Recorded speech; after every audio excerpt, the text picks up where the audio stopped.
If your ESC, or traction control light, is staying on, or flashing, here's what you can try. Start with the simple stuff. Stop the car, and turn everything off. Disconnect the negative battery cable. Wait about 10 to 15 minutes. Then reconnect it. Start the car, and check the light. A lot of the time, it turns off right there. If it doesn't, that's okay. Start the engine, and slowly turn the steering wheel. All the way left, then all the way right. And bring it back to center. Drive the car straight, for a short distance, and see if the system recalibrates. If the light is still on, take the car for a short drive.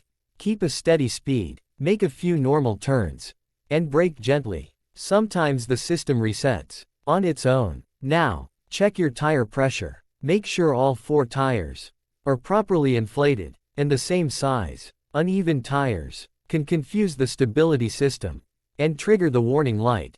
If it still hasn't cleared, plug in an OBD2 scanner.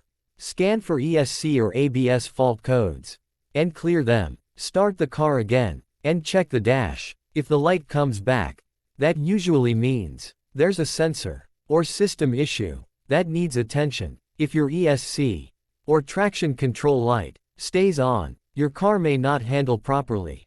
In slippery or emergency situations, drive carefully until the issue is fixed.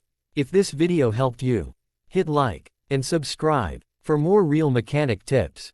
Comment your car's year, make, and model, and I'll tell you what to check next. Thanks for watching, and drive safe.